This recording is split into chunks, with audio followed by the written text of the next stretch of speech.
Tanpa melengahkan lagi masa, saya dengan ini berbesar hati menjemput dan mempersilakan penyelaras SPM Mahat Tahfiz Al-Quran Terengganu, Puan Suraya binti Abdullah untuk menyampaikan ucapan alu-aluan. Dengan segala hormatnya dipersilakan.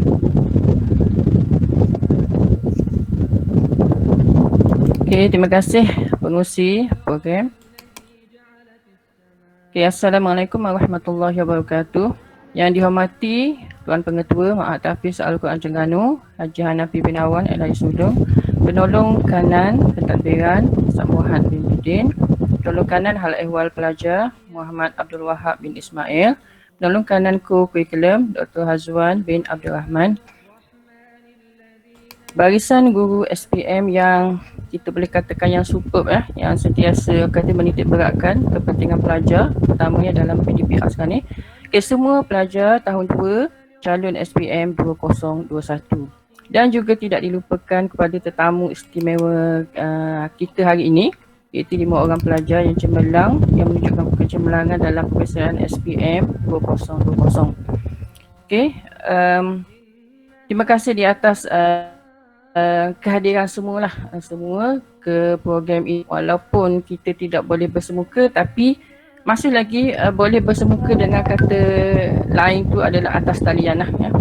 Okey, dalam program Bual Bicara bersama pelajar cemerlang SPM 20 dan diharap program ini dapat kata berjalan dengan lancar lah hari ini dengan kehadiran semua. Okey, tujuan utama program ini dibuatlah, diadakan untuk orang kata berkongsi ilmu dan juga pengalaman daripada pelajar-pelajar yang cemerlang yang tahun lepas tersebut. Orang kata dapat berkongsi pengalaman dan juga orang kata teknik pengalaman dan juga teknik-teknik pelajar, teknik-teknik yang telah digunakan untuk mencapai kecemerlangan. Dan semoga apa yang akan disampaikan oleh kasihkan oleh calon-calon SPM 2021. Okey, kalau ikut sekarang ni halangan yang kata halangan dan dugaan tu memang kata memang sangat banyak lah yang dihadapi oleh pelajar-pelajar, terutamanya yang tahun sekarang ni lah SPM 2021. Kalau dulu kita belajar dalam kelas PDPC, sekarang ni kita belajar di rumah.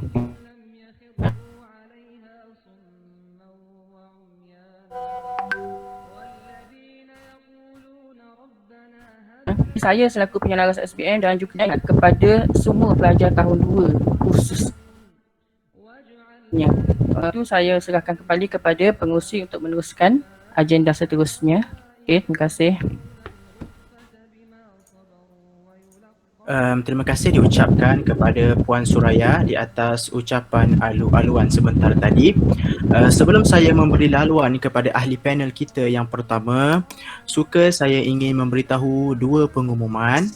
Yang pertama, untuk pelajar-pelajar tahun 2 diminta untuk mengisi kehadiran anda di Google Form pada link yang telah diberikan di dalam grup PDPR tahun 2. Yang kedua, sekiranya anak-anak pelajar mempunyai soalan kepada ahli panel sepanjang program sedang berlangsung, pelajar-pelajar boleh mengemukakan soalan tersebut di ruangan komen. Saya selaku pengurusi majlis akan memilih 3 soalan bertuah untuk disampaikan kepada ahli-ahli panel. Okey, kini masa yang ditunggu-tunggu telah pun tiba. Saya dengan ini akan menjemput ahli panel kita yang pertama. Sebelum itu, izinkan saya membaca sedikit biodata tentang beliau. Ahli panel kita yang pertama diberi nama Ahmad Sirin Nabahan bin Yassin. Beliau dilahirkan pada tarikh 7 Disember 2003 dan berasal dari kampung Telaga Daing. Beliau merupakan anak keempat dalam 5 orang adik-beradik. Mendapat pendidikan awal dari Sekolah Kebangsaan Teluk Ketapang dan menyambung pelajaran ke Sekolah Menengah Datuk Haji Abbas sebelum berpindah ke Mahat Tahfiz Al-Quran Terengganu. Beliau berjaya memperoleh keputusan 8A+ dan 1A dalam SPM 2020. Dengan ini, Majlis menjemput anak Ahmad Sirin Nabahan untuk menyampaikan perkongsiannya. Dipersilakan.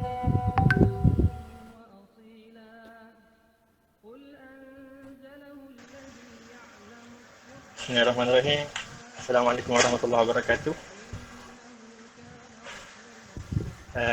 Pertama-tamanya terima kasih kepada Tuan Pengerusi Majlis Sebunis yang berusaha Ustaz Hanafi, Ustaz Muhammad, Ustaz Wahab dan Asruan.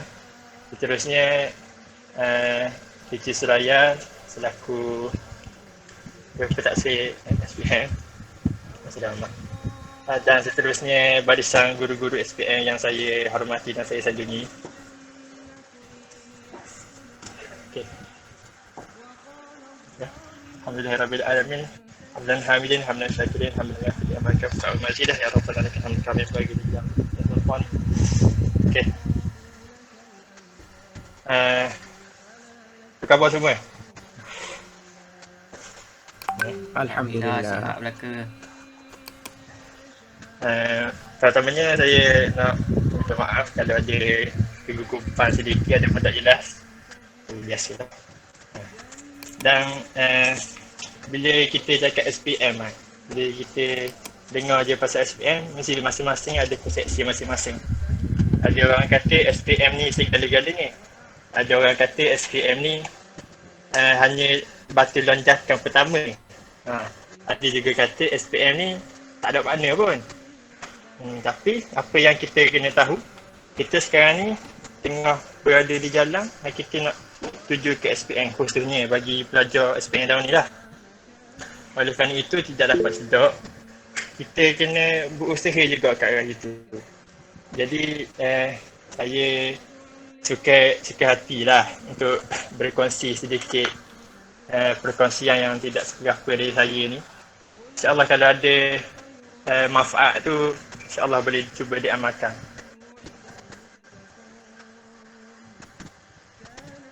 Okey, yang pertama, bila kita cakap pasal SPM, yang paling penting itu ialah ilmu tu sendiri. Yang mana kalau kita nak kita nak keberkesanan terhadap ilmu tu, kita perlu tengok pada source dia, pada sumber dia. Iaitu dalam utama untuk ilmu ni iaitu kelas lah. Iaitu pada kelas. So kalau ikut situasi sekarang ni, PKP ni, situasi utama kita PDPR melalui Google Meet dan sekian-sekian lah. Dan yang paling utama itu kita perlu fokus setiap kali PDPR. Sebab fokus ni bukan sekadar dengar sebenarnya. Bagi diri saya, diri saya, kita perlu hadirkan satu suasana. Kita perlu hidupkan kelas tu sendiri. Mengikut pengalaman saya, cara-cara nak hidupkan kelas ni, yang pertamanya itu dengan bertanya. Kita jangan malu, kita jangan sesekali malu bertanya pada guru-guru lah. Sebab apa? Sesengah orang tu malu untuk bertanya. Mungkin takut diejek kawan, dipandang segong siapa-siapa. Tapi satu perkara yang kita perlu tahu, yang mana apabila kita bertanya ni, menunjukkan kita tu faham dengan apa yang cikgu tu ajar. Ini ramai yang terlepas pandang. Sebab apa? Orang ingat kita tanya ni sebab kita tak faham. Tapi kita lebih faham daripada orang lain, sebab tu kita tanya. Faham? Sebab kalau orang lost, orang tengah belajar tu dia lost, dia memang tak akan tanya apa-apa. Sebab lost, tak tahu apa-apa. Maknanya kalau kita tanya, kita lebih faham benda tu. Dan mana benda yang penting dalam pembelajaran abad ke-21 ni ialah pembelajaran secara dua hala. Iaitu bila cikgu mengajar dan kita pun beri respon. Tu yang penting lah. Tapi benda yang perlu kita tekankan, hari itu kalau kita nak bertanya, kita tak boleh lah macam potong tengah hajat cikgu. Itu benda basic lah. Dan kalau nak bertanya, tunggu habis beberapa subtopik baru kita ajukan soalan. Kita boleh, Cikgu Syahir pernah ajar saya, iaitu kelas ni ialah satu bilik kebal, satu perbahasan, tempat perbahasan. So kita boleh berbahas dengan cikgu, dengan kita boleh berbahas mengenai ilmu tu secara harmoni. Yang mana kita boleh buka kita punya pemikiran, kita boleh dapat ilmu dengan lebih efektif dan sebagainya lah melalui bertanya, iaitu jangan malu bertanya lepas ni. kita kena hidupkan suasana kelas tu. Seterusnya tips seterusnya ialah kalau tanya saya lah macam mana antara tips yang paling berkesan pada saya akan nasihatkan jangan sesekali tinggal kawan seperjuangan kita, iaitu kawan sekelas, kawan sebest. Kita jangan tinggal, maksudnya macam mana? Maksudnya kita kena sentiasa ambil tahu, kita kena sentiasa berhubung dengan cara kita boleh buat study group. Kita buat study group. Bila kita buat study group ni, kita kalau pengalaman saya lah, cara saya belajar itu saya akan tetapkan, jadi tajuk ni saya ajar kawan saya, dan tajuk seterusnya kawan saya ajar saya, dan begitulah seterusnya, pusing. Benda ni biasanya orang agak skeptikal lah, yang mana kalau ajar ni mesti orang pandai kena ajar orang kurang pandai. Tapi sebenarnya kita sama je. Kita sama je. Yang pandai kita kena rendahkan ego, kena bagi orang lain ajar kita. Mungkin dia tahu benda yang kita tak tahu. So, kita boleh dapat ilmu tambahan lah daripada situ. Yang mana kalau melalui study group ni, kita boleh guna pelbagai platform. Sama ada kita boleh guna WhatsApp, video call, post call, Discord. Sekarang kita ada banyak platform, Google Meet pun kita boleh buat. Mana kalau ada teman ni, kita elakkan mengantuk. Dan kita elakkan bosan. Dan kita boleh belajar sendiri bosan. Dan ada satu teknik ni, iaitu teknik Pomodoro Method. Pomodoro Method ni iaitu awak study 25 minit straight, atau awak take a break. Awak rehat selama 5 minit. Rehat selama 5 minit. Lepas seterusnya awak ulang sebanyak 4 kali dan jadi total 2 jam. 25 minit, 5 minit, setengah jam. Kita ulang sebanyak 4 round, jadi 2 jam. Yang mana kalau sekiranya tak ada teman untuk study, ada video-video di YouTube yang tajuk dia Study With Me. Mana kalau kita study tu, kita tengok dalam video tu orang tu pun tengok study, so kita akan tambah semangat nak study. Dia macam kita tak seorangan lah. Okey, poin ketiga, iaitu kita dalam belajar ni yang penting tu kita kena enjoy the process. Kita pada point of view saya, pada pendapat saya sendiri, saya lebih utamakan proses belajar tu daripada hasilnya. Sebab apa? Itu satu benda yang kita kena faham, iaitu belajar ni seronok. Learning is fun. Kita kena latih kita ni belajar dengan rela hati. Sebab apa? Kalau tanpa kerelaan hati ni, kalau kita kalau kita belajar secara terpaksa, betul macam masuk kelas pun terpaksa sebab cikgu-cikgu apa semua, kita tak akan pergi jauh. Jadi cara saya latih diri saya belajar ni sebab saya minat belajar. Saya suka. So bila kita tanam sifat ni dalam diri kita, kita akan lagi mudah senang terima ilmu. Semua benda pun akan jadi lebih mudah untuk kita akan settle beban apa semua. Sebab tu sini pentingnya peranan kawan. Kawan kena support each other supaya kita sama-sama berjaya. Kita tak perlu jadi seorang. Okay. Tu untuk general tips. Seterusnya saya akan pergi kepada subjek-subjek tertentu lah. Yang pertama, saya nak kongsikan tentang subjek perniagaan. Yang pertama, subjek perniagaan. Subjek perniagaan ni saya dapat beberapa mesej daripada awak lah. Dia tanya pasal subjek perniagaan ni lah, macam mana nak skor apa semua. Sebab ramai anggap yang mana subjek perniagaan ni subjek killer. Tapi ada cara sebenarnya nak tackle benda ni. Jadi saya kongsi pengalaman saya lah. Pengalaman saya subjek perniagaan ni awal-awal pun lost jugalah. Macam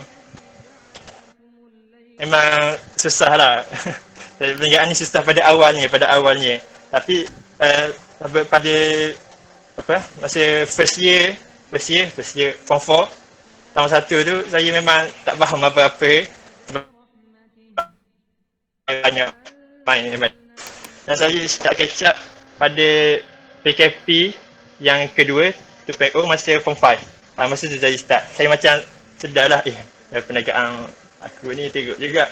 So, saya tak boleh lah biar macam tu. Cara saya masa tu saya tengok YouTube. Saya belajar semula kat YouTube. Saya belajar sesuai by topik satu-satu. Yang mana yang penting untuk perniagaan ni, yang penting untuk perniagaan ni kita kena khatam buku teks dia. Buku teks dia tu memang kena khatam. Kalau saya dalam 2-3 kali ke baca habis buku tu. Sampai ingatlah mana-mana tajuk ni dekat muka ni, dekat muka ni. So bila baca certain soalan tu, macam kita tahu dah. Yang mana, soalan ni, jawapan dia dekat buku teks buku sekian. Betul penting lah. Yang mana subjek perniagaan ni subjek teori. Orang kata banyak menghafal, tapi kita tak boleh semata-mata hafal saja. Untuk subjek perniagaan ni, kita kena fahamkan perkaitan antara topik dengan topik itu. Sebab perniagaan ni, ramai tak sedar yang mana perniagaan ni daripada bab pertama hingga bab terakhir form 5, form 4 hingga form 5 tu semuanya berkait. Semuanya berkait. Yang mana mula-mula kita diajar macam mana nak buat perniagaan, kait dengan sumber manusia dan macam-macam lah. Tu cikgu belajar dalam kelas dah. Jadi kita kena fahamkan perkaitan tu. Kita kena, kalau saya dulu, setiap topik itu saya akan tulis sedikit nota ringkas untuk baca sepintas lalu nota ringkas tu, saya faham dah tajuk tu. Jadi saya buat untuk semua topik lah. Dan untuk perniagaan juga, bila kita dah baca semua tu, yang penting itu output learning. Output learning ni awak kena tulis balik. Awak baca satu bab, awak baca satu bab. So awak buat output learning, awak tulis balik apa awak belajar, apa yang awak faham dengan ayat ringkas yang awak faham, awak sendiri faham. Jadi awak lebih kalau awak nak revision tu lagi laju apa semua. So dengan output learning tu, awak automatik awak dapat siapkan nota untuk perniagaan gitu. Okey, seterusnya untuk bahasa Melayu dan bahasa Inggeris. Bahasa Melayu dan bahasa Inggeris ni subjek yang agak susah nak score lah bagi majoriti. Sebab bagi subjek bahasa ni dia tak boleh study malam periksa. Study malam periksa pun faham boleh jawab lalu. Boleh. Subjek bahasa ni you carry on. You kena belajar dari awal. Awak kena tingkatkan awak punya taraf bahasa baru awak boleh score dalam subjek bahasa. Contohnya bahasa Melayu dengan bahasa Inggeris. Dan bagi saya tak nak sentuh bab tata bahasa grammar apa semua, saya nak sentuh pasal karangan dia. Okey. Dalam bagi silibus saya yang terlepas lah. Saya tak pasti silibus sekarang. Yang mana kalau karangan ni dia ada pattern dia sendiri.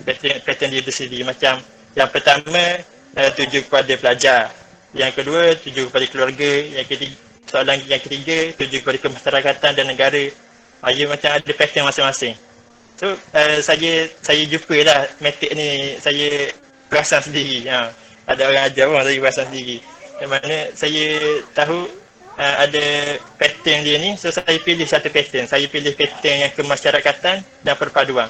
Masa tu memang setiap kali periksa mesti ada soalan tu. So saya ambil genre perpaduan tu. Dan saya kuasai benda tu. Saya tingkatkan laras bahasa. Berkaitan dengan perpaduan lah. Saya cari gaya bahasa yang puitis, gaya bahasa yang anafora, yang berpuisi, semua tu yang saya tentukan mana hak ni khas untuk genre ni. So saya proses benda tu, saya guna hak tu je. Tu untuk itulah. Dan untuk bahasa Inggeris pula, untuk karangan bahasa Inggeris sama juga. Saya perasan dalam bahasa Inggeris, karangan masa silibus saya, ada satu pattern yang mana dalam 5 soalan karangan tu mesti ada satu karangan yang pasal cerita. So saya pilih satu genre, iaitu genre suspense dan plot twist. So saya akan masukkan elemen suspense dengan plot twist ni dalam setiap karangan saya. Yang kadang-kadang macam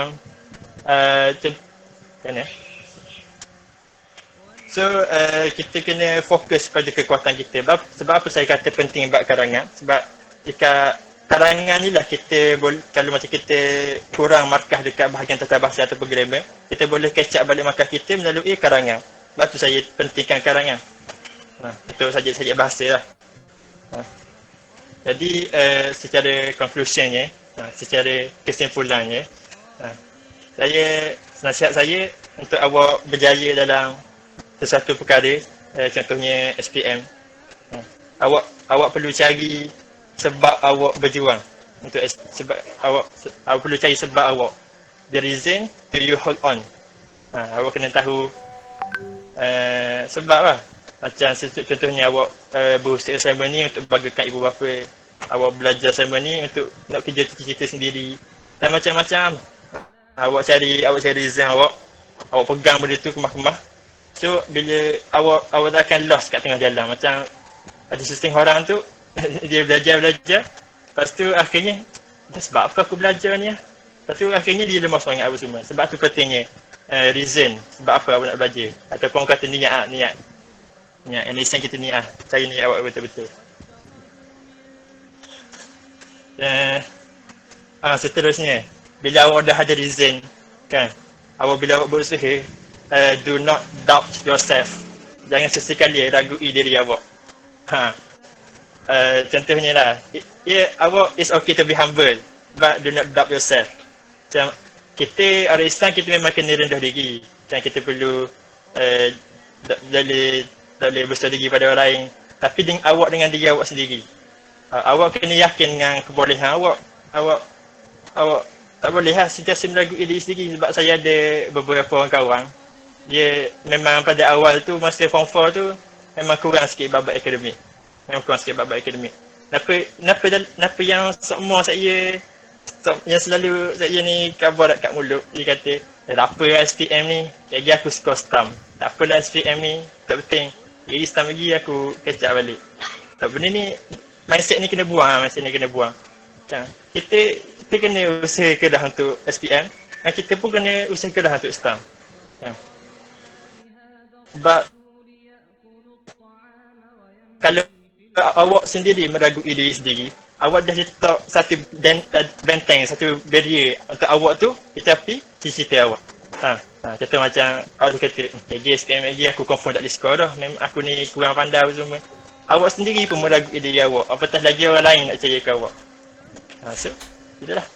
So awak kena letak azam awak lagi tinggi, awak kena pasang semangat, pasang niat apa semua. Dan awak usaha sebab awak nak benda tu, awak kena capai.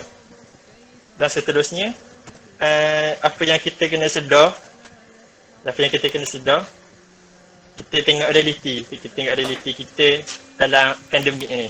Dan sesetengah orang tu macam Allah, pandemik, tak boleh dah aku belajar apa semua.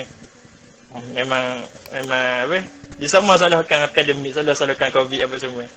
Tapi nampak kita kena sedar, kita kena faham, memang tak ada jalan lain dah. Kita pasti kat dalam jalan ni. Sampai bila kita nak salahkan takdir? Saya dulu pun pandemik juga, PKP juga. Tapi mungkin awak lagi, orang kata best awak lagi teruk apa semua. Tapi sampai bila kita nak awak tu jadi alasan? Daripada kita fokus kepada perkara yang kita boleh ubah, supaya kita fokus pada kekuatan diri kita sendiri, supaya kita boleh usaha lebih kuat apa semua. Akhirnya itu je lah kot. Sekian daripada saya. InsyaAllah awak semua boleh berjaya. InsyaAllah. Wallahualam. Assalamualaikum. Terima kasih diucapkan kepada saudara Ahmad Sirin Nabahan di atas perkongsian yang menarik sebentar tadi. Kini kita beralih kepada ahli panel yang kedua. Izinkan saya membaca sedikit biodata beliau. Diberi nama Ahmad Arif Fahman bin Asri. Beliau dilahirkan pada tarikh 11 Februari 2003 dan berasal dari Kemaman. Beliau merupakan anak ketiga dalam 7 orang adik-beradik, awal dari Sekolah Kebangsaan Bukit Mentuk Kemaman dan menyambung pelajaran ke Sekolah Menengah Agama Atas Sultan Zainal Abidin sebelum berpindah ke Ma'had Tahfiz Al-Quran Terengganu. Beliau berjaya memperoleh keputusan 5A+ dan 4A dalam SPM 2020. Dengan ini, majlis menjemput anak soleh pintar Ahmad Arif Fahman untuk menyampaikan perkongsiannya. Dipersilakan. Assalamualaikum warahmatullahi wabarakatuh. Dengar tak saya? Ke tak jelas? Dengar. Okey. Ada tak bunyi kipas ke apa? Okey je setakat ni. Okey. Okey, tak apa. Okey, bismillahirrahmanirrahim. Terima kasih pengerusi majlis Ustaz Muiz kerana menjemput saya. Pengatur Mak Tafiah Kuala Terengganu, Ustaz Hanafi, siapa lagi ada? Saya misal lewat sikit, jadi saya tak tahu siapa yang ada, siapa yang tak ada. Jadi saya sebut je lah. Ustaz Muhammad Bidin, penolong kanan, pentadbiran, guru-guru mata pelajaran dan rakan-rakan seperjuangan sekalian, walaupun kita tak berjuang bersama, minta maaf. Saya 2 tahun. Minta maaf. Jadi saya rasa saya straight to the point je lah. Jadi sebab saya dijemput hari ni adalah untuk berkongsian tentang rahsia-rahsia kejayaan saya lah. Sebenarnya dia bukan dia rahsia sangat, sebab saya buat semua benda tu orang lain boleh tengok je kak. Tapi saya share lah. Jadi yang pertama saya nak cakap pasal rutin harian dekat Mahak. Bukan dekat Mahak dah sekarang ni, dekat rumah. Tapi tak kisahlah mana-mana kita ada. Kita sebabkan kita ni orang yang hidup kita dengan diri kita, jadi kita ada rutin kita sendiri lah. Biasanya sebagai seorang pelajar lah yang akan mengambil peperiksaan, yang paling penting sekali kita kena cukup waktu tidur lah. Sebab apa saya cakap pasal waktu tidur? Sebab daripada kurang atau lebih tidur kita ni mempengaruhi hidup kita seharian tu. Biasanya kalau orang kurang tidur, dia akan cepat lemah. Akan cepat lemah lah. Saya rasa semua benda ni orang tahu lah ke dah. Dan kalau lebih tidur pula, awak akan lebih terdorong untuk lebih tidur lagi lah. Jadi mana kata awak akan lebih terdorong untuk jadi malas. Dan saya faham sebagai seorang pelajar, sebagai seorang pelajar, setiap orang kena hadang 9 subjek untuk kita periksa. 9 subjek untuk kita periksa. Dan semuanya ada setiap subjek tu ada kila-kila masing-masing. Macam BN kena buat gini, BI kena buat gini, perniagaan kena buat gini, sains kena buat gini. Jadi ada 9 sebagai kita seorang saja. Mana kata bila dekat tempat periksa tu kita jawab seorang je lah. Jadi sebabkan benda tu, saya faham ramai orang yang akan rasa stres, akan rasa tak tenang lah. Saya pun setiap hari sebelum daripada jawab SPM, memang hati saya tak tenang. Saya akan setiap saya fikir lah, gua ni SPM, gua ni nak jawab lagi, gua ni gini, gua ni gitu lah. Jadi kita kena cari satu benda yang boleh buat tenangkan diri kita. Kalau macam saya mudah je. Kalau biasa orang biasa lah, akan guna jawapan klise lah, ngaji Quran, ngaji mayang. Benda tu bukan tak salah. Betul tu. Ngaji, ada akan masa ngaji, akan ada masa kita akan perlu semayang. Dia kata guna-guna kita kena balik pada bercerita. Tapi kadang-kadang juga kita perlu ada satu masa untuk kita lepaskan juga nafsu kita. Bukan nafsu benda pelik lah. Nafsu mana kita, setiap orang ni akan ada satu rasa dia untuk berhibur. Setiap orang akan ada satu, apa kita panggil, sebagai manusia kita ada naluri untuk berhibur. Untuk berhibur ni kita kena cari juga masa untuk kita berhibur. Maksudnya ataupun untuk melepaskan perasaan kita semua. Kebiasaannya kalau saya lah, saya akan dengar lagu je lah, tak ada benda lain dah. Saya tak ada lah main pasal cinta-cinta ni semua. Saya memang ada cara, saya memang ada minat. Tak tahu lah, tak ada rasa. Dan saya harap awak semua pun begitulah. Walaupun saya tahu memang manusia ni ingin disayangi. Biasa tu. Jadi tapi janganlah layang benda tu. Tak sampai masa lagi. Okey. Faham tak ya? Minta maaf lah, saya guna logat Terengganu je. Walaupun saya rasa ada yang orang luar. Orang luar. Sahaja orang dalam saya. Minta maaf, saya terguna logat Terengganu agak pekat.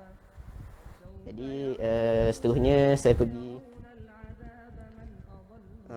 ikut pada kehidupan kita lah sebagai seorang pelajar dan juga sebagai seorang manusia. Jadi saya biasa nampak orang selalu mengambil ringan benda yang sepatutnya dia ambil berat. Contohnya yang benda yang berkaitan dengan doa. Doa ni biasa mesti macam apa benda ni jadi amalan orang Melayu tu. Amalan Melayu, mungkin amalan seluruh dunia lah. Apabila ada je nak timbul masalah ataupun nak periksa je, akan ada sahabat-sahabat kita mari kat kita khabar, tolonglah doakan aku, tolong doakan aku. Mu baik, mu soleh. Mu doamu makbul set apa kasyah. Doa. Memang dan biasanya orang akan membingam dia tu. Saya sendiri dapat nampak lah. Benda tu kadang-kadang dijadikan macam satu gerawang. Sedangkan sepatutnya benda ni dia ambil berat. Sebab mereka kata mungkin kadang-kadang Allah hantar orang tu pada kita sebab memang Allah nak kita doa ke dia. Sebab nak balik mula ke kita. Sebab itulah benda lain. Contoh Saadi dia pergi dekat Talha. Khabar Talha tolong aku tengah down tolong doakan aku. Talha sepatutnya bukan Talha ni Talha lain tu. Lepas tu khabar mana kata Talha sebagai seorang kawan kita kena faham lah. Kadang-kadang bukannya Saadi mari kat dia untuk bergurau dan minta doa saya saja. Kadang-kadang memang dia mari tu memang dia nak doa kita. Sebab kita kena fikir kok, berapa dalam ramai-ramai orang dia cari kita. Berapa dalam ramai-ramai orang dia main kat kita. Mesti ada sebab dia.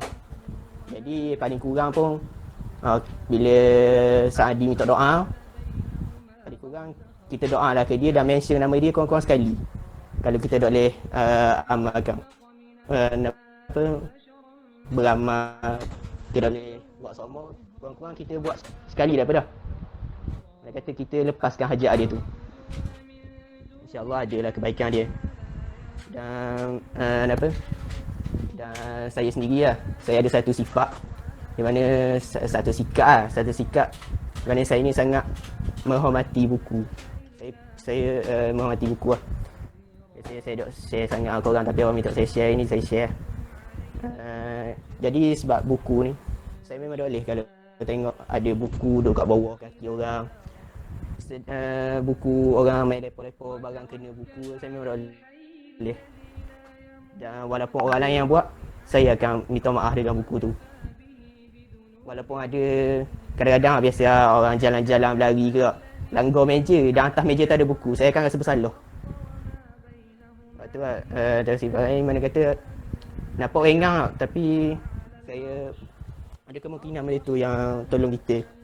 Sebab kita tahu buku ni ada jiwa tapi kita ada nyawa. Mungkin ada nyawa lah, tapi kita tak nampak benda tu. Mungkin dia bercakap sebab buku ni asal-asal dia pokok, dan pokok ni adalah benda yang hidup. Kita tahu dia tu. Jadi itulah benda yang gaib yang tak tahu lah. Tolonglah hormat semua benda. Jadi seterusnya bolok sikit saya cakap, minta maaf. Saya cakap je. Jadi pasal study, saya rasa sendirilah. Bila kita study lah, kita study amal study akan ada masa tak mari dalam hati kita kita akan rasa puas tau study. Dan kadang-kadang memang saya pernah rasa, walaupun time SPM sendiri saya rasa masa tu saya study PQS kalau salah saya. PQS memang saya baca rasa puas. Kata memang tak ada rasa nak baca. Kalau baca pun memang tak akan masuk lah. Confirm tak masuk. Dia bukan, dan benda ni kita sendiri kena faham. Saya yakin akan ada orang yang rasa sama macam saya, akan alami benda yang saya rasa. Dia kata benda ni kita kena faham. Dan benda ni bukannya adalah satu kemalasan sebenarnya. Memang akan ada satu benda kita akan rasa puas dengan satu benda tu. Contohnya macam kita dengar lagu lagu lama sikit. Nah, tak kisah lah. Ambil lagu Mahizin insya-Allah. Contoh lah. Dulu kita dengar sedap. Lama-lama kita dengar sama akan sebosan. Sama je. Macam study. Memang satu masa kita akan rasa puas study ni. Jadi jalan penyelesaian dia, kalau awak study malam, jalan penyelesaian dia awak tidur lah. Jadi esok tu awak bangunlah awal sikit akan baca. walaupun dok hilang sepenuhnya rasa puas tu, kurang-kurang hilang sikit. Mana esok tu awak akan rasa lain, memang akan rasa lain. Jadi awak kena tahu juga batas awak sendiri. Mana kata jangan terlalu memaksa diri sampaikan awak dah dapat benda-benda. Faham?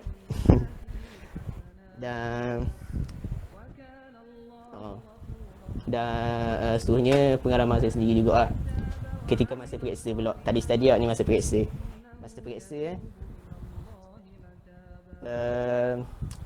awak janganlah stres. Janganlah stres. Biasanya kadang-kadang orang akan tanya soalan ni, baca soalan ni payah rasa. Lepas tu alih soalan lain payah juga. Memang setiap orang mungkin akan pernah rasa benda ni. Saya sendiri pun pernah rasa. Dan boleh kata setiap kali peperiksaan saya akan cuba buat lawak pada diri sendiri lah. Benda ni agak pelik tapi benda ni sangat membantu saya sebenarnya. Kalau ada kawan-kawan saya perasan lah, masa tengah-tengah jawab periksa memang saya akan ketawa seorang-seorang. Benda ni bukannya saya kena kacau ke benda apa. Memang saya sendiri baca soalan dan saya cuba untuk menjadikan soalan tu lawak bagi saya. Jadi saya jadi bila buat gitu hati saya akan tenang.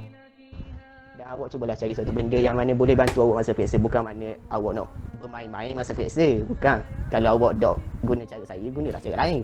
Saya cuma menunjukkan satu jalan. Ada banyak lagi jalan lain. Jadi gunalah, carilah satu benda yang mana kata bila periksa ni boleh bantu awak. Ada apa lagi nak cakap? Kata periksa ni saya nasihatkan jangan meniru lah.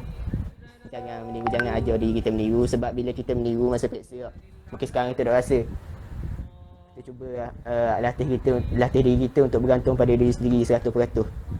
Sepanjang saya periksa lah, sepanjang saya periksa sejak daripada sekolah rendah sampai lah habis SPM baru ni, saya pernah meniru sekali je. Itu pun masa form 2. Masa form 2 peperiksaan ujian selarah tapi bukan periksa soalan yang kata saya meniru masa tu pun sebab ada sebab dia rekam bodoh ni. Saya meniru masa tu pun sebab seselah meniru masa tu. Jadi saya dah nak elok. Saya pun meniru juga tapi dan itulah satu-satunya periksa yang saya meniru. Dan lepas tu saya pernah meniru lah. Jadi tapi itulah sebab pada tu saya belajar untuk bergantung pada diri sendiri. Kata saya fikir dah masa periksa lagi ada kemungkinan bolehkah saja tak boleh tolong, malah tak boleh ditolong oleh orang lain. Memang kata kemungkinan ada pengawas yang baik yang akan tolong, tapi saya dah alami dah benda tu. Saya dah pernah rasa, jadi saya dah percaya sangat benda tu. Jadi itulah belajar untuk bergantung pada diri sendiri lebih sikit. Dan kadang-kadang bila kita dapat satu benda yang baik, kita dapat result yang molek, kita dapat result yang teruk ke molek lah pada orang. Kalau lelaki ni mudah. Kalau lelaki ni biasanya contoh dapat result 40 down dah 40 tu. Lepas tu tengok sains dia dapat 38. Dia masih rasa yang diri dia bijak lah. Biasanya gitu lah lelaki. Tapi kalau puang dah nak cakap banyak lah. Banyak arah. Minta maaf. Jadi mana kita cuba terima benda tu dengan baik lah. Jadi dan rasa bangga tu jangan campur aduk, jangan sekatkan minda kita untuk fikirkan bahawa rasa seronok kita sebab dapat benda tu adalah satu riak. Itu bukan riak lah. Kita dapat satu benda yang baik, memang akan ada rasa di kita, memang kita akan rasa nak seronok. Kita seronok dengan benda tu dan kita akan ada rasa bangga. Jadi janganlah kita takrifkan satu benda tu sebagai riak yang menyebabkan kita ni tak boleh nak berseronok. Kita kena faham lah. Jadi rasa macam tak ada benda lah. Dan kita sebagai diri kita ni, kita sebagai manusia ni, kita ada cerita berbeza-beza lah. Mereka kata kalau kita nak nilai monyet daripada keupayaan dia untuk berenang, memang akan hancur lah. Kalau kita nak nilai ikan daripada keupayaan dia untuk manjat pokok, memang kita tak akan boleh. Mereka kata walaupun kita ada hak masing-masing, tapi sekurang-kurangnya kita sebagai manusia ni, kita kena cuba lah sedaya upaya kita untuk kita Pasti hak kita. Biasa lah, biasa tengok anime lah, biasa lelaki ni biasa tengok anime. Dia lepasi hak diri kita lah. Jadi sebab tu dah, dan kita ni sebabkan kita ni hidup bermasyarakat, kita kena terima saja kawan-kawan kita di guana. Macam mana cikgu kita mengajar, kita kena terima sebenarnya. Bukan sebenarnya memang betul. Jadi berguana, cikgu kita guana pun, sahabat-sahabat kita guana pun, senior kita guana pun, senior kita, junior kita guana pun, kita kena terima. Sebab apa? Sebab kawan saya pernah beritahu saya, bahawa kalau kita ni hidup dalam satu dunia, kalau kita nak harapkan semua orang tu sama belaka, maka dunia ni tak akan tak bahagialah dunia ni, kata gitu. Cuba bayang awak, kita ni manusia. Lepas tu kita ada ramai kawan, tapi semua contoh gini, ambil nama siapa pula? Kita ambil nama Darwish dengan Ahmad. Contoh Darwish dengan Ahmad. Darwish ni dia ramai kawan, dan semua kawan ni ialah Ahmad. Dia ada 5 orang kawan dan semua kawan dia ialah Ahmad, dan semuanya sama. Adakah mesti dia akan rasa benda tu dok seronok? Dia tak akan rasa bahagia sebab tu semua orang sama. Kalau gigi kau ni sama je, gigi kau ni sama, kau ni sama. Sebab itulah dunia ni dicipta, kita ni dicipta berlain-lain mereka. Betul yang menunjukkan bahawa dunia ni tempat yang bahagia lah, walaupun dunia ni tak ada tahu dah. Tapi mereka kata itulah yang cantikkan dunia sebenarnya. Jadi kita kena terima semua benda tu. Kawan-kawan kita sedara mana pun, kita tolong dia. Kita tolong dia, dia tolong kita balik. Dan untuk vaksin ni, saya doakan yang terbaik lah untuk semua. InsyaAllah awak hebat lah ke. Betul lah, awak semua hebat. Cuma kadang-kadang kita sendiri tak sedar kehebatan kita. Orang mungkin tengok kita ni hebat, tapi kita sendiri tengok diri kita ni biasa je. Memang gitu. Akan rasa begitu. Laguan kita nak tengok diri kita hebat sebab kita hidup begitu dah. Kita tak akan rasa kita hebat. Tapi kadang-kadang kita kena apa kita bagi dia? Kita kena terpaksa mengaku lah yang kita ni hebat kadang-kadang. Jadi sebabkan kita tu, kita ajarlah kawan kita tolong dia, kita beri setakat mana yang kita mampu. Dan kepada yang kurang-kurang sikit tu, berusaha lebih sikit kepada orang. Dan tolong kita jangan pernah minta satu hidup yang senang kalau kita tidak ada hati yang tabah. Jadi saya rasa setakat itulah je lah kongsian saya pada hari ini. Saya harap semua boleh faham lah apa yang saya cakap, walaupun agak renyok-renyok sikit, walaupun agak terombang-ambing, bolok-bolok sikit. Minta maaf semua. Saya dah cuba sedaya upaya untuk bercakap secara lebih formal, tapi saya gagal. Minta maaf semua sekali lagi. Saya akhiri. Assalamualaikum warahmatullahi wabarakatuh. Waalaikumsalam warahmatullahi wabarakatuh. Terima kasih diucapkan kepada saudara Ahmad Arif Fahman di atas perkongsian beliau sebentar tadi. Sangat menarik. Okey, sekarang ni kini kita beralih kepada ahli panel yang ketiga daripada kalangan Banat pula. Izinkan saya membaca sedikit biodata tentang beliau. Diberi nama Ainul Adibah binti Khairul Afandi. Beliau dilahirkan pada tarikh 14 November 2003 dan berasal dari kampung Macang Lada, Terengganu. Dekat dengan sekolah ni. Beliau merupakan anak ketiga dalam 3 orang adik-beradik, mendapat pendidikan awal dari Sekolah Kebangsaan Padang Midin dan menyambung pelajaran ke Sekolah Menengah Agama Kampung Laut sebelum berpindah ke Ma'had Tahfiz Al-Quran Terengganu. Beliau berjaya memperoleh keputusan 3A+, 3A dan 3A- dalam SPM 2020.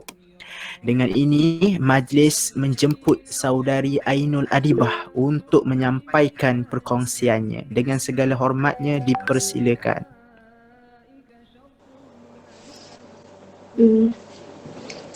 Okay. Assalamualaikum warahmatullahi wabarakatuh. dengar tak? Jelas je kan? Jelas. Okey. Terima kasih Tuan Pengisi Majlis dan semua pengetua kita, Ustaz Nafi dan semua cikgu-cikgu yang ada dalam ni. Saya harap semua sihat belaka lah. Okey. Rasa macam terima kasih sebab bagi peluang nak cakap sini. Sebab rasa macam tak layak nak duduk kat sini nak cakap tentang perkara-perkara benda-benda gini. Sebab Alhamdulillah kejayaan ni pun Allah bagi, semua rezeki Allah bagi belaka. Ini pun semua berkat usaha cikgu-cikgu mahak, berkat keikhlasan cikgu-cikgu mengajar saya dan kawan-kawan saya lain. Jadi saya ambil peluang lah ni untuk bagi nak khabar terima kasih untuk cikgu-cikgu yang berkorban dan bersusah payah untuk mengajar kita orang semua. Saya nak share, tak banyak pun nak cakap tapi nak share sikit je lah. Benda yang biasa saya duk tinggal dekat-dekat duk biasa dah. Doa lah.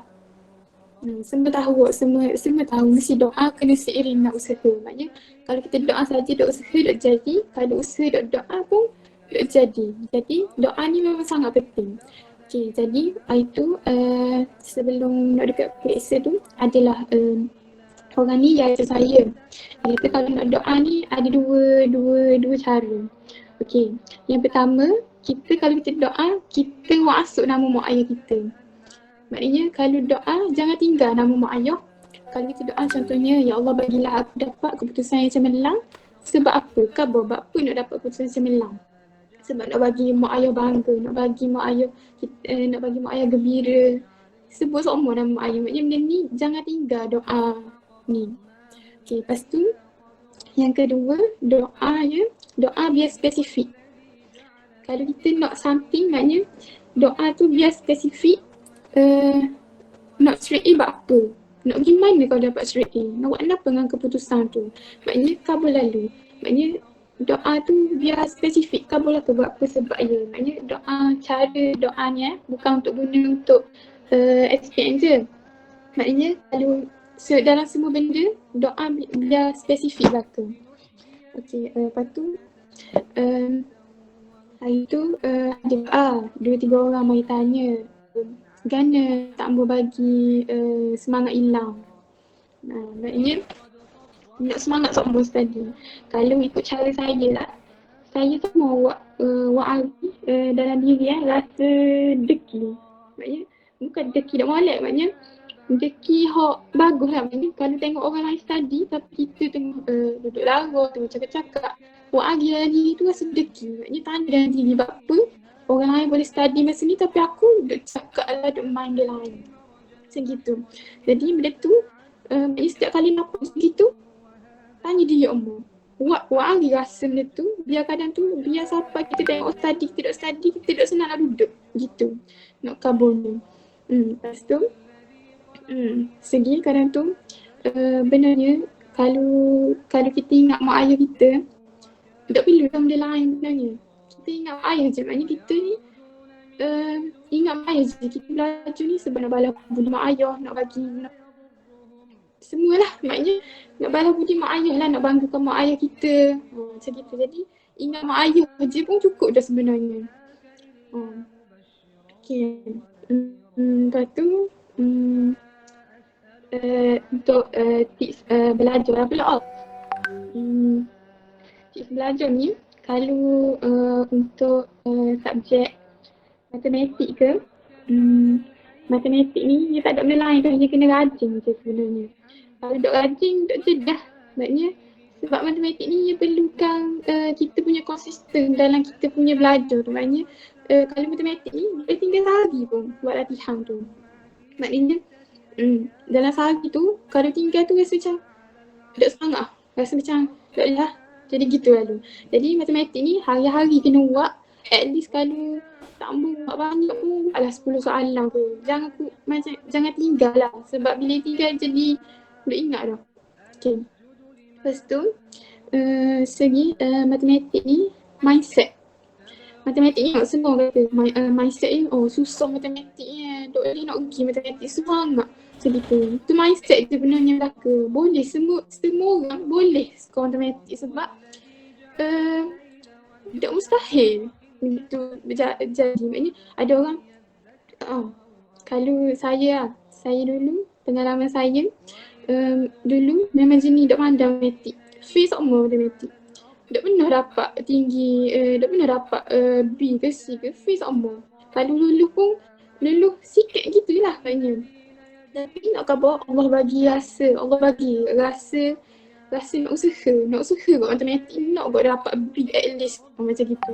Tapi kita target B je tapi Allah bagi lebih lagi macam gitu. Maknanya semua benda boleh usaha belaka. Matematik ni tak mustahil nak daripada fail nak dapat A macam gitu. Lepas tu mindset lah. Sebelum belajar tu mindset kena ubah. Mindset tak boleh kata aku tak pandai aku memang budak bodoh, tak boleh lah gitu. Memang kena kata aku tak pandai tapi aku nak usaha sampai boleh. Maknanya peranan kita sekarang ni usaha je. Sebab kejayaan tu Allah belaka, milik Allah belaka. Kalau Allah nak bagi sekarang, Allah bagi. Kalau Allah tak mau bagi lagi pun, adalah benda lain yang Allah nak bagi. Okay. Seterusnya ada orang tanya pasal sejarah gana, kenapa sejarah gana tips nak skor sejarah. Sejarah ni dia ada orang yang jenis kena dia baca banyak-banyak kali, lepas tu ingat dah. Ada orang yang jenis ngapal. Okay, kalau saya jenis ngapal. Lepas tu kalau cara saya ngapal sejarah, saya tak ngapal buku lah. Maknanya beli buku latihan sejarah, soalan banyak-banyak, kertas 2, ngapal jawapan kat belakang, ngapal isi-isi je, lepas tu tulis mula dekat jawapan depan. Maknanya buat gitu semua. Kalau tak mau beli buku pun, soalan dari internet banyak. Maknanya soalan dari internet banyak, boleh cari diri, boleh ngapal. Dia cuma benda ni atas kita je, kita nak ke kita tak mampu. Tu je. Semua atas usaha kita belaka.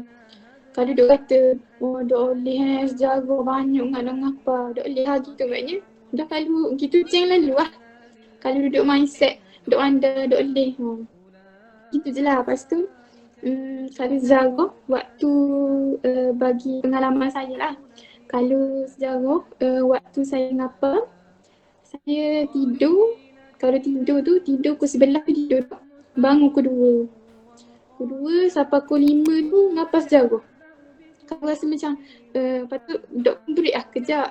Kedua tu sejam apa, lepas tu sejam pergi ngaji ke, buat ambil lain kejap.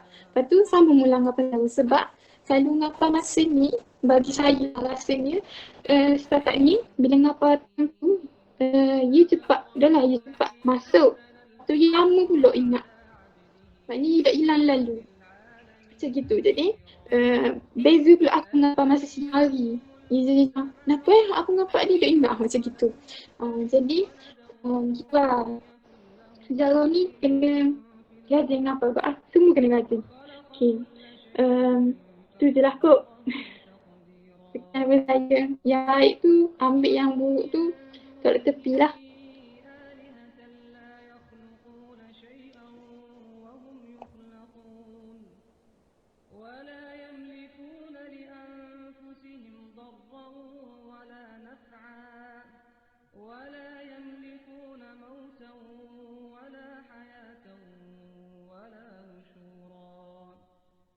وقال الذين كفروا إن هذا إلا إفك افتراه وأعانه عليه قوم آخرون فقد جاءوا ظلما وزورا وقالوا أساطير الأولين اكتتبها.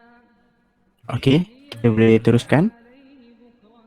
Minta maaf, masalah internet connection. Okey. Terima kasih. Boleh dengar ke suara saya? Minta maaf, boleh dengar ke suara? Boleh start. Boleh. Jelas. Okey. Terima kasih. Okey, terima kasih diucapkan kepada saudari Ainul Adibah sebentar tadi di atas perkongsiannya. Kini kita beralih kepada ahli panel yang keempat. Sebelum itu, saya akan membacakan sedikit biodata tentang beliau. Nama diberi adalah Hanani Insyirah binti Muhammad Azman. Beliau dilahirkan pada 17 Februari 2003 dan berasal dari Kubang Kerian, Kelantan. Beliau merupakan anak pertama dalam 5 orang adik-beradik, mendapat pendidikan awal dari Sekolah Kebangsaan Dabung, Kuala Krai dan menyambung pelajaran ke Sekolah Menengah Islam Darul Bayan, Paka sebelum berpindah ke Ma'had Tahfiz Al-Quran Terengganu. Beliau berjaya memperoleh keputusan 2A+, 5A dan 2A- dalam SPM 2020. Dengan ini, majlis dengan sukacitanya menjemput saudari Hanani Insyirah untuk menyampaikan perkongsiannya. Dengan segala hormatnya dipersilakan.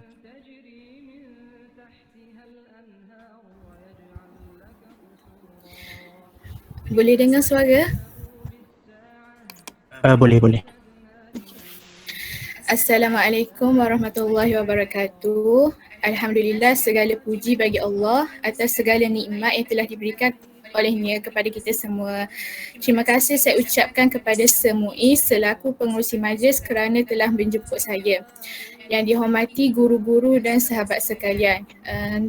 Di peluang ini saya ingin mengucapkan jutaan terima kasih kepada guru-guru yang banyak berjasa kepada kita semua dalam memberi tunjuk ajar, nasihat, sokongan dan dorongan dalam membantu kita untuk menjadi seorang insan yang hebat. Terima kasih cikgu. Oleh itu, di kesempatan ini juga dengan rendah dirinya saya ingin berkongsi sedikit tips yang dapat sama-sama kita amalkan untuk menjadi pelajar yang cemerlang dalam semua aspek kehidupan. Seperti yang kita tahu, dalam Islam amat mementingkan sifat pemurah sesama manusia. Oleh itu, sebagai seorang pelajar, kita mestilah mempunyai sifat pemurah ini dalam diri masing-masing. Terdapat pelbagai cara untuk memupuk sifat pemurah ni dalam diri kita. Contohnya, yang pertama, kita mestilah menjadi seorang yang pemurah kepada diri sendiri, iaitu dengan berusaha mencapai redha Allah. Terdapat banyak cara dalam mencari redha Allah. Seperti yang kita tahu, kita mestilah sentiasa beradab dengan ibu bapa dan berbuat baik dengan mereka. Contohnya mendengar nasihat, jangan pernah lawan pun cakap mak ayah. Jadi bila kita hormat mak ayah, automatik mak ayah tu akan redha ke kita dan Allah pun redha insya-Allah. Jadi dengan dia pun kita kena jaga hubungan dengan mak ayah. Kalau hubungan dengan mak ayah kita dok molek, apatah lagi dengan Allah. Jadi redha mak ayah, redha Allah terletak pada redha mak ayah. Okey, untuk yang kedua pula, pemurah dengan ahli keluarga, iaitu dengan menjaga kebajikan ahlinya. Contohnya, kita sebagai seorang anak atau kakak ke abang, kita boleh amalkan sifat suka memberi hadiah. Suka memberi hadiah sebagai tanda penghargaan dan terima kasih kepada adik-beradik atau mak ayah. Contohnya, esok birthday ayah kita, jadi kita boleh buat kad ke, beli hadiah ke. Kalau kita tak mampu nak beli hadiah, tak apa, kita buat kad. Sebab benda yang kecil dan ikhlas lebih bermakna daripada benda yang besar tapi dalam keterpaksaan. Sebab bila kita mengamalkan sifat suka memberi hadiah ni, orang akan rasa dihargai, orang suka. Jadi kalau kita nak rasa kita ni dihargai oleh orang, kita sendiri kena menghargai orang lain. Itu konsep penghargaan lah. Okey, untuk yang ketiga pula, kita kena bersifat pemurah dengan hak tubuh badan kita sendiri. Contohnya, kita kena mendapatkan rehat yang cukup.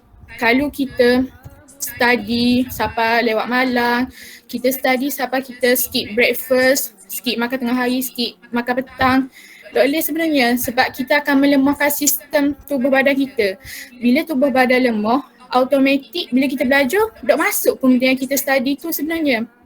Jadi untuk mengelakkan kita daripada rasa lemau, jadi kita kena sarapan pagi kena ambil, tidur kena cukup, senaman jangan tinggal. Jadi untuk pastikan ilmu tu kekal dan mudah masuk, kita kena jaga kesihatan. Kesihatan badan memang penting. Okey, untuk yang keempat pula, amalan sedekah. Okey, amalan sedekah ni kita kena selalu amalkan lah, macam nampak je tabung, jangan tak agak-agak pun nak letak duit, letaklah. Kalau ada seposeng dah poket, letak seposeng. Kalau tak ada pun, kalau tak ada, okey niat, okey kek lagi bila balik rumah nak cari duit kecil macam RM1 ke, okey letak dah tabung mana-mana. Bila kita sedekah seumur jalan kehidupan kita tu akan jadi smooth je. Kita rasa urusan kita dipermudahkan, doa kita makbul, rezeki pun semakin bertambah. Semakin banyak kita memberi, semakin banyak Allah tambah. Jadi jangan pernah rasa sayang duit, tak ada duit. Tapi kalau kita tak ada duit nak sedekah dah apa? Sedekah banyak cara kita boleh. Sedekah dari segi tenaga, senyuman pun sedekah. Jadi kalau jumpa cikgu kat mana-mana, tak semestinya di sekolah juga. Contoh jumpa cikgu di pasar raya. Kita boleh pergi kat cikgu, bagi salam, senyum. Gitulah maknanya.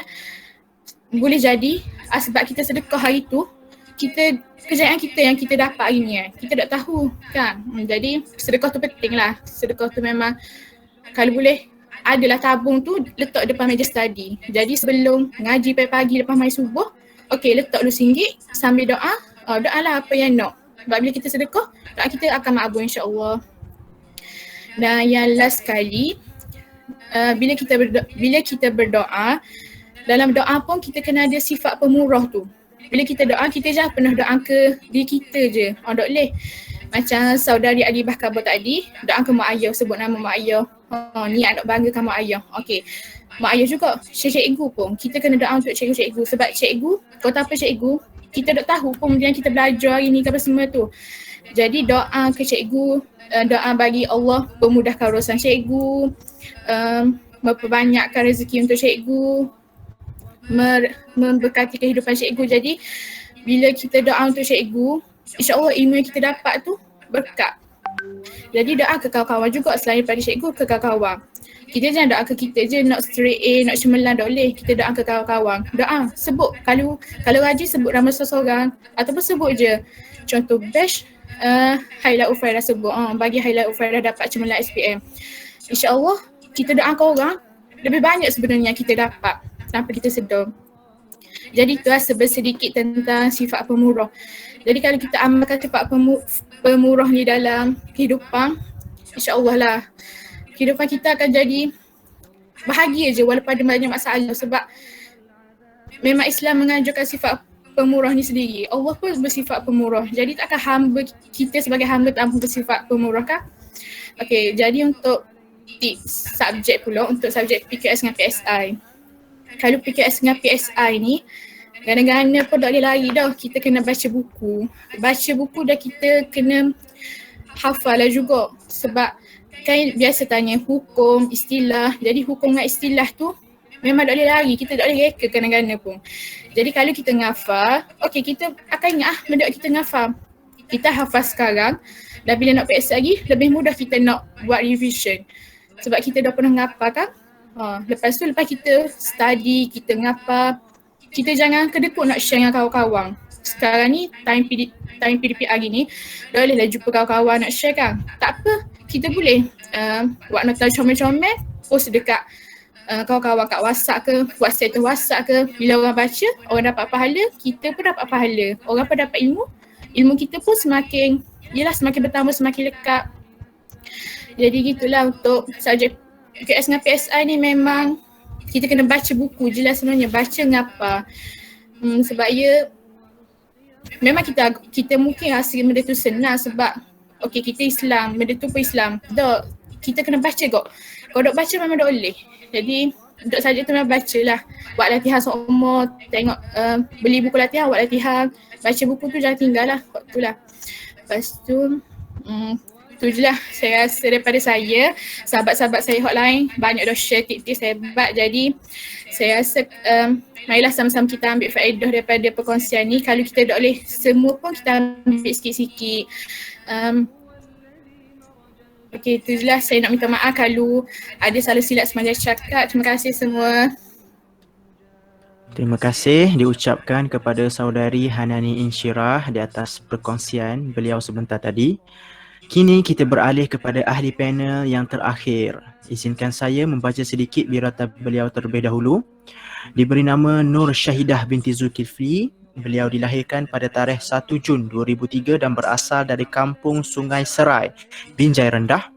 Beliau merupakan anak keempat dalam 4 orang adik-beradik, mendapat pendidikan awal dari Sekolah Kebangsaan Gondang dan menyambung pelajaran ke Sekolah Berasrama Penuh Integrasi Batu Rakit sebelum berpindah ke Ma'had Tahfiz Al-Quran Terengganu.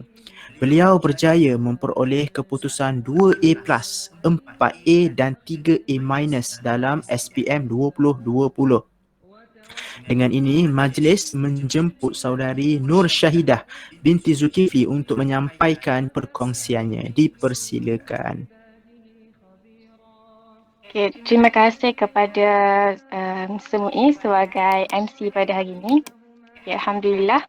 Jadi pada hari ini saya dijemput untuk berkongsi sedikit sebanyak kata tips saya untuk berjaya dalam SPM. Dan pertama-tamanya SPM, kejayaan SPM yang saya dapat ni semestinya saya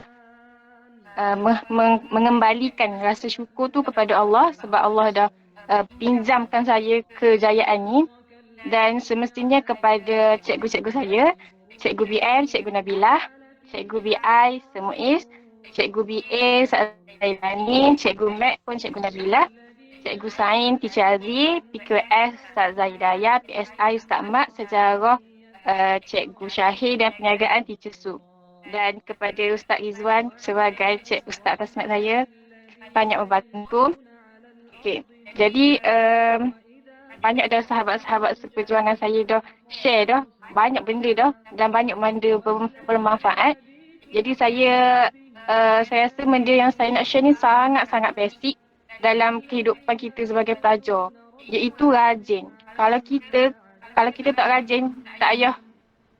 Maknanya kata kalau tak rajin memang payah untuk kita dapat, kecuali seseorang tu memang dah diberi kata gifted. Memang gapo-gapo pun dia main saja pun exam terus je dia still dapat. Tu memang gifted. Tapi saya sendiri pun dok sangat mementingkan result. Walaupun memanglah kita nak result comel, tapi mindset saya yang pertama, nanti bila dah aku dapat dah result SPM, gana-gana pun result aku tak ambuh nyesal dengan result aku tu. Walaupun dapat sikit, tak ambuh nyesal dengan result tu sebab dah usaha banyak dah. Nah, jadi pertama-tamanya memang kena rajin. Jadi bila rajin ni, kalau kita tak ada semangat, tak boleh nak rajin. Lagi-lagi macam adik-adik sekalipun sekarang ni PKP tak. Jadi tu pun orang kata halangan dan juga orang kata benda yang boleh buat kita down. Okay. Sama juga dengan tahun 3 sekarang, kita orang pun PKP juga sebelum tu. Lepas tu memang ramai juga kawan saya ni yang macam, ya Allah aku dah lah PKP, duduk rumah gana, duduk study mana, lepas tu bila mari sekolah rasa nak main je. Macam tak ada semangat. Jadi bila semangat ni kita kena cari sebenarnya. Macam saudari Adibah kata juga tadi, bila kita dah fikir pasal mak ayah kita dalam kepala, memang benda lain tak payah guna dah. Memang kalau kita mikir yang tu, hak tu je nombor satu. Jadi kalau saya sendiri, untuk rajin ni memang saya pun akan tengok kawan saya. Sebab saya ada kawan seorang ni, sahabat saya seperjuangan saya, memang dia ni orang kata kalau pergi kat bilik dia memang dok penuh melakukan benda yang dok bagi manfaat ke dia. Walaupun benda tu contoh dia macam main something, walaupun benda tu dia kata macam main saja, tapi benda tu mesti bermanfaat dia. Jadi memang dan dia pun salah seorang kawan saya yang banyak memberi inspirasi kepada saya.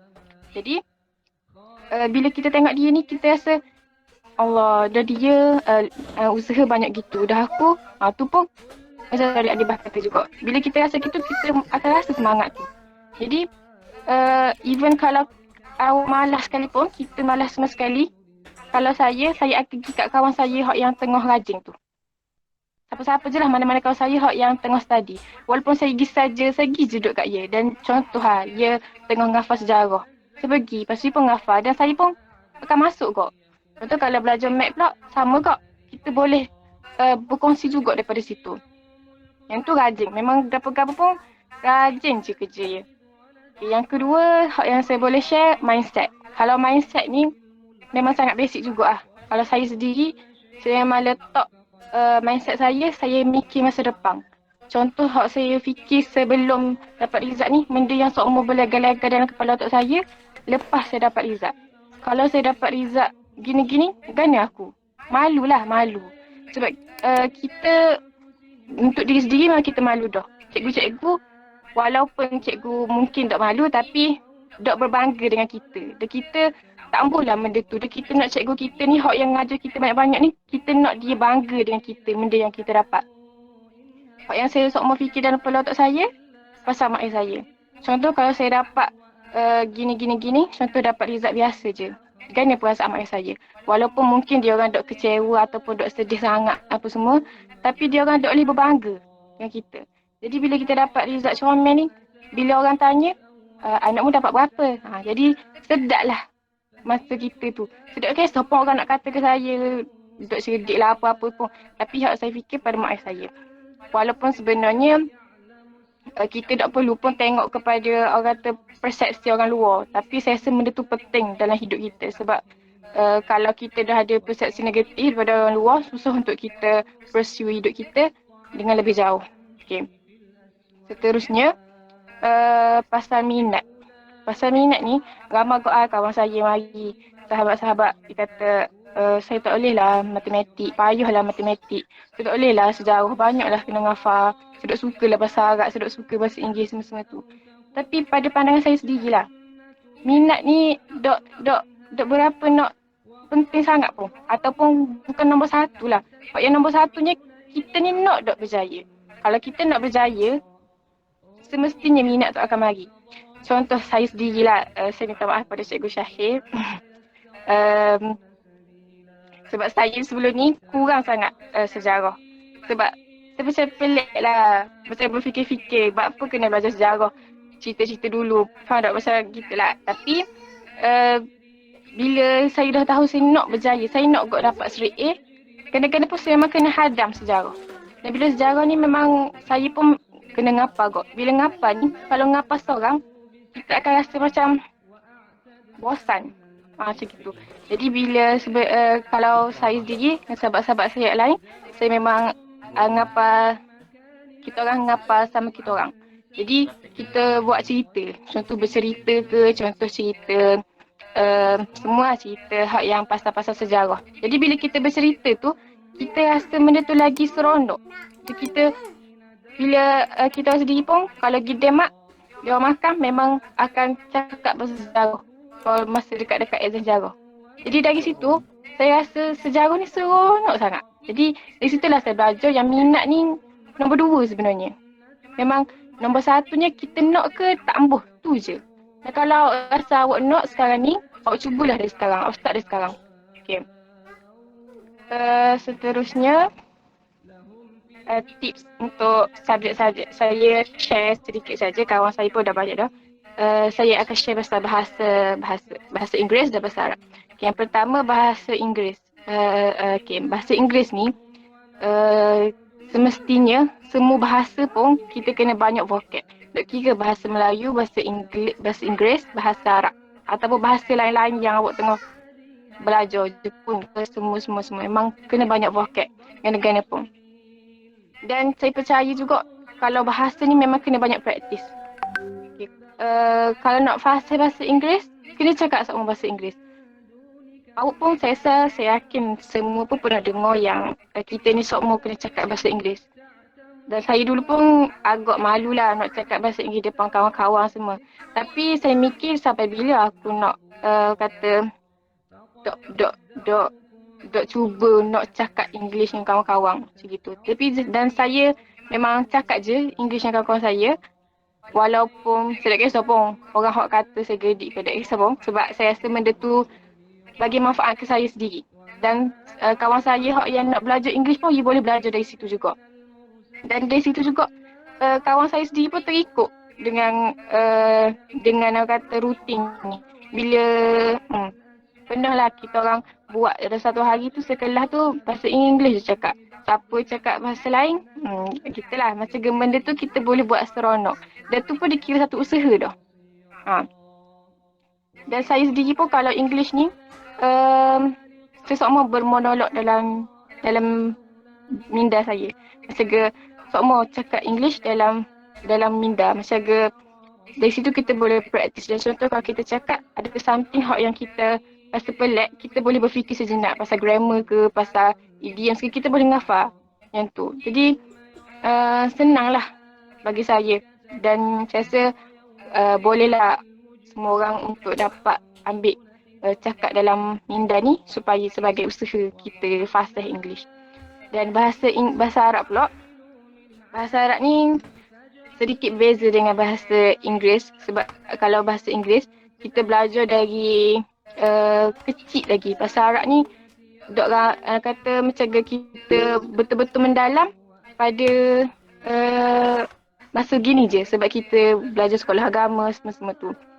Dan bahasa Inggeris ni pun mak kata macam dalam kalangan umum sangat-sangat famous. Kalau kita tahu pun bahasa Inggeris ni memang international communication kita guna English kan. Jadi kalau bahasa Arab ni memang payah. Jadi kita yang belajar bahasa Arab ni memang kena betul-betul pandai bahasa Arab ni. Dan sama juga kalau bahasa Arab tu praktis juga walaupun tak tahu banyak vocab tapi cuba dari segi nahu. Nahu lah yang paling penting kalau bahasa Arab nak cakap. Okay, seterusnya kalau bahasa Arab ni memang latihan semua. Latihan sebab bahasa Arab ni dia bukan jenis gitu je. Contohnya A untuk B, dot. Kalau kita tengok berjenis-jenis soalan, macam-macam soalan, boleh jadi nahu contoh bab ni dot semestinya gini saja. Ia boleh jadi dalam bentuk lain juga. Hak tu kita boleh dapat tahu dengan kita buat praktis. Okay, bila kita dah buat tu, kalau saya sendiri pun bila saya buat memang saya akan nampak lepas tu. Jadi gitulah. Dan kalau malas sangat nak buat latihan, macam saya sendiri, saya memang akan save dalam laptop ataupun phone. Kan kita PKP, PDPR sebelum ni. Jadi memang banyak kita boleh ambil manfaat dekat internet semua tu.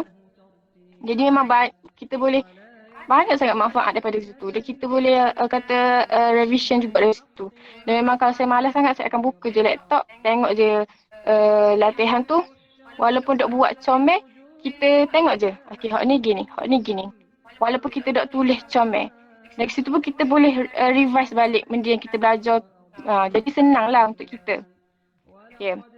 Jadi saya rasa tu saja, saya sangat-sangat haraplah adik-adik boleh ambil manfaat dan semuanya saya kembalikan kepada Allah sebab Allah yang bagi saya kejayaan ni. Saya pun nak share satu doa. Doa saya ni, hak ni yang memang saya seumur amalkan daripada dulu sampai sekarang. Itu doa saya, ya Allah kau pinjamkanlah aku kejayaan ini untuk mak ayahku. Dia dah banyak dah buat banyak dah berkorban untuk aku dan ni pengorbanan yang aku rasa paling besar aku boleh buat untuk dia orang. Jadi itu saja daripada saya. Terima kasih kepada semua dan harap boleh ambil manfaat. Terima kasih.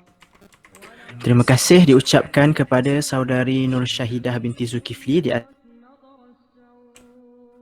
atas perkongsian beliau sebentar tadi.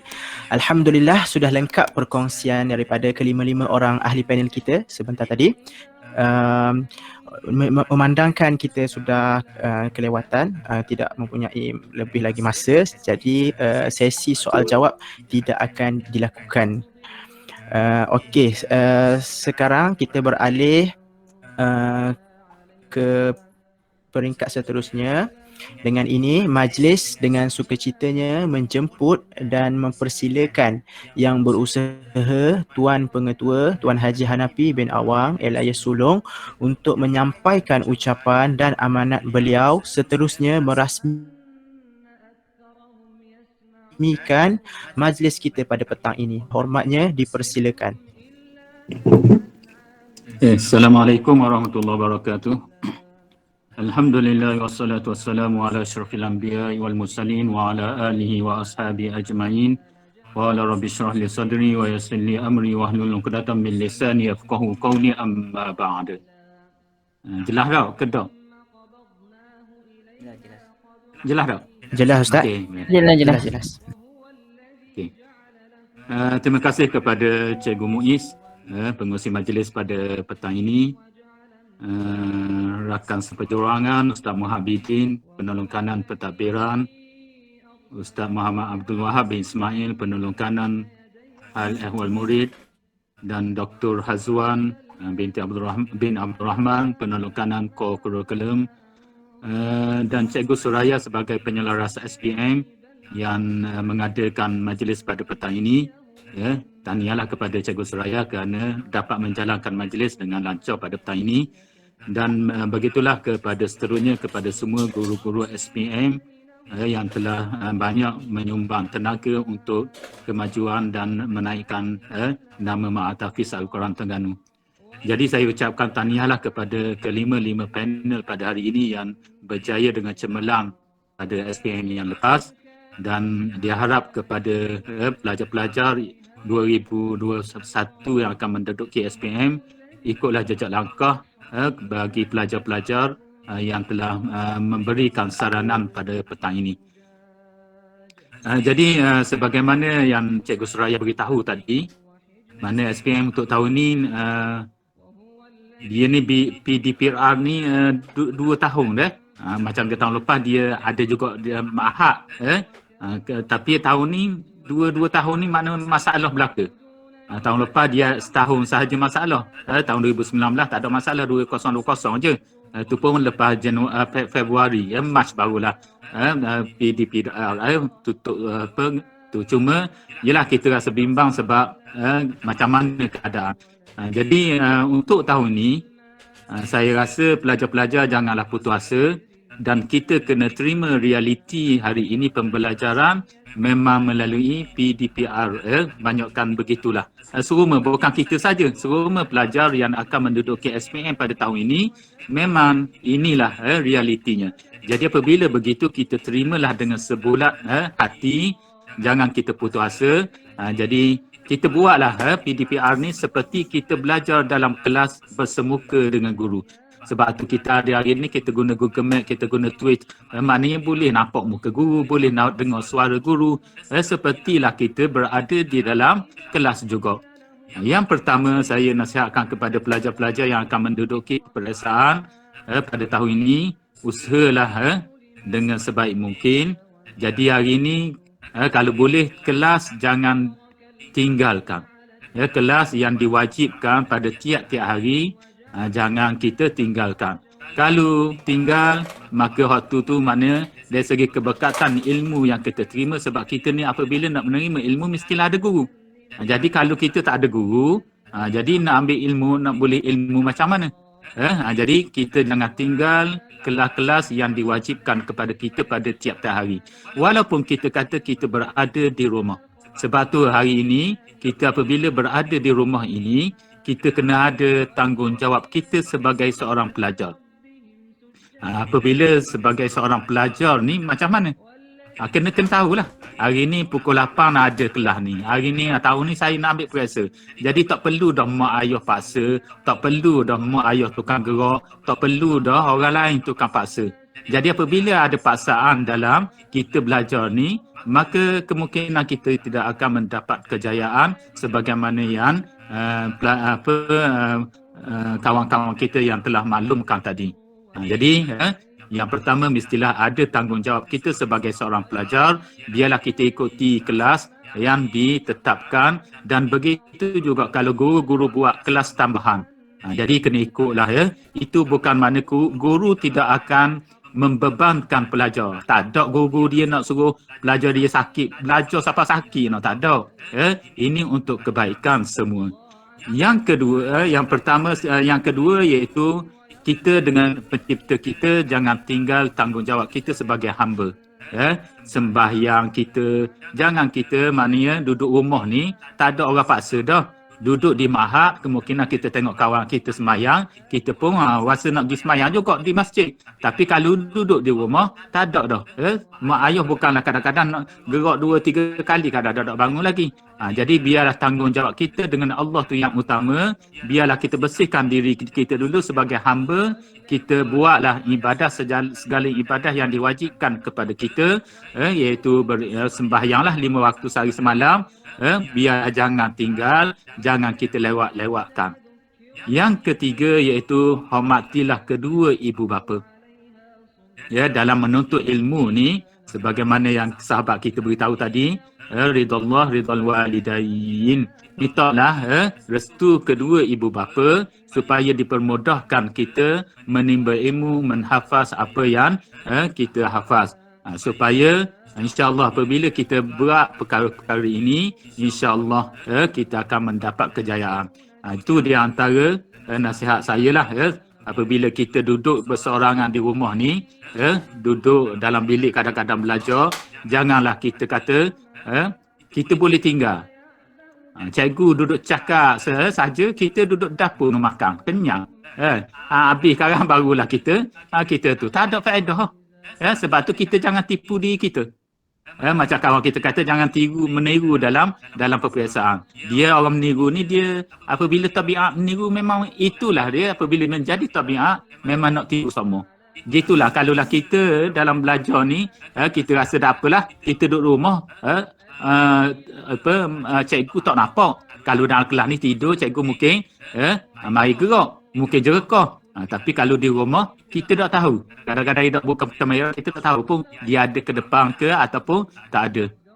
Jadi itulah mestilah kita jujur dalam menuntut ilmu.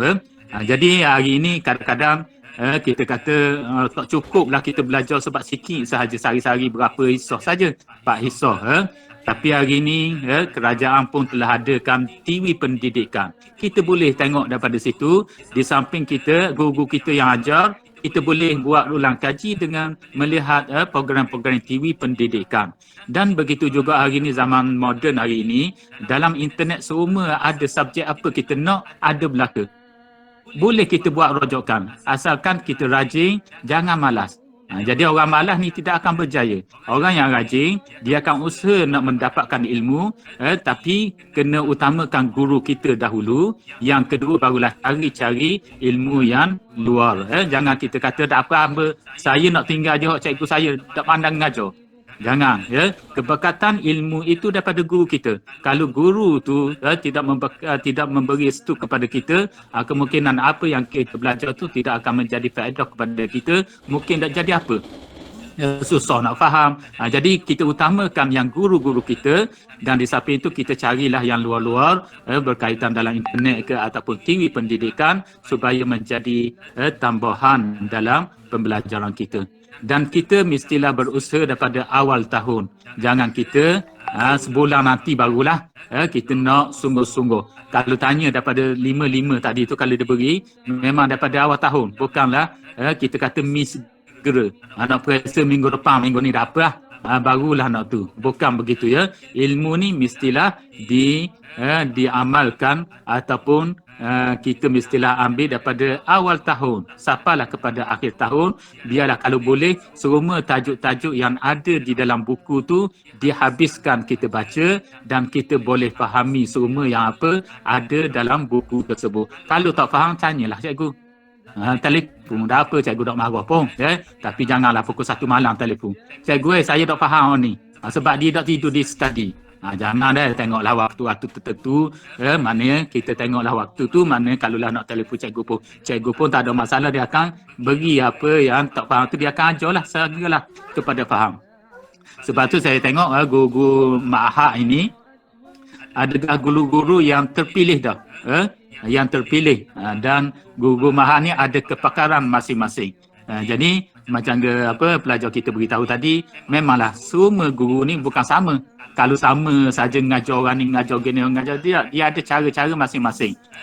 Ada cara masing-masing. Kalau sama, yelah, tak jadi meriahlah dunia ni dah. Sama belaka. Tengok orang ni pakai baju warna biru, orang ni pakai baju warna biru, semua biru belaka. Tak ada faedah, mana tak ada kegembiraan. Begitulah maknanya atas cikgu masing-masing asalkan dia tak lari daripada silibus yang ditetapkan oleh Kementerian Pendidikan. Dan pada tahun ini juga adalah sukatan baru. Jadi insyaAllah lah sukatan baru ke lama ke, dia ada kaedah-kaedah yang tertentu dan guru kita pun telah diberikan kursus dan diberikan tunjuk ajar berkaitan dengan sukatan baru ni. Jadi insyaAllah guru akan beri tunjuk ajar kepada semua. Jadi akhirnya ya, biarlah kita sedar diri kita dan kita tahu tanggungjawab kita. Kita adalah seorang pelajar tahun 2 yang akan menduduki peperiksaan pada awal tahun 2022. Dia umur dah baru ni, 2022 bukan Disember ni lah. Kita maknanya kita biarlah menjadi tanggungjawab kita. Apabila kita tahu tanggungjawab kita tahu apa sebagai kita ni seorang pelajar untuk mengambil peperiksaan tahun ni, kita akan berusahalah bersungguh-sungguh dalam menghadapi pelajaran kita. Itu yang untuk hari ini. Saya doakan kepada semua pelajar kita, sama ada yang telah berjaya ataupun yang akan menduduki peperiksaan pada tahun ini, selamat berjaya dan usahalah daripada awal tahun dan jangan kita putus asa. Dan kita kena tahulah bahawa realiti ataupun norma baru hari ini, pendidikan pun adalah dalam norma baru.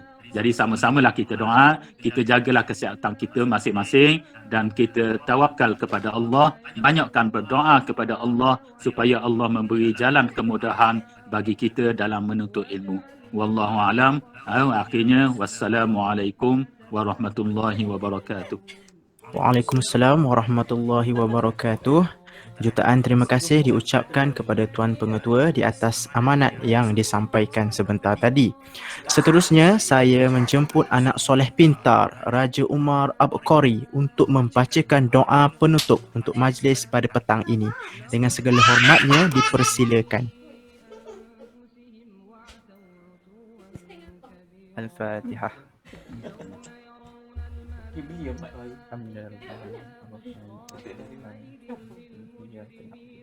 Buat gini ya, buat gini. Ya, itu orang yang panjang.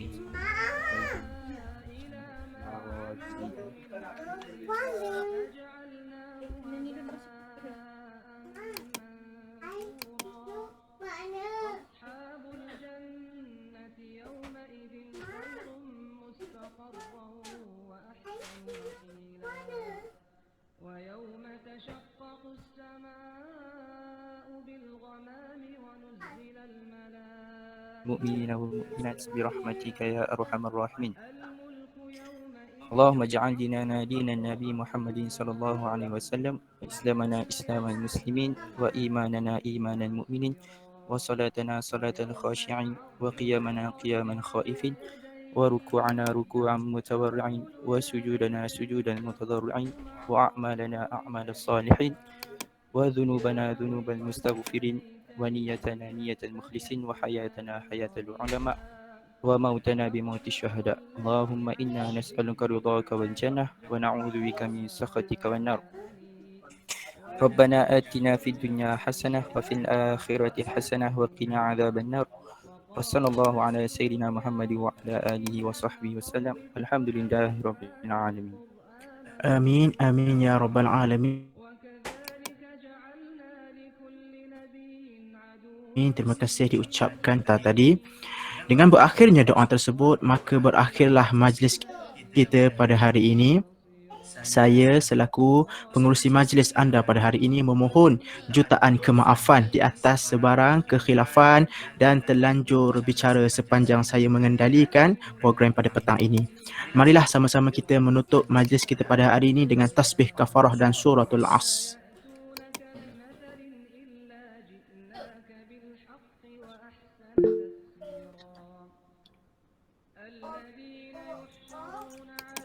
Wassallallahu ala sayyidina Muhammad wa ala alihi wasallam.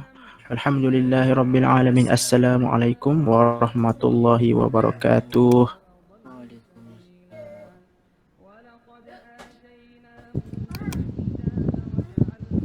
Okey, audien boleh mula bersurai. Terima kasih.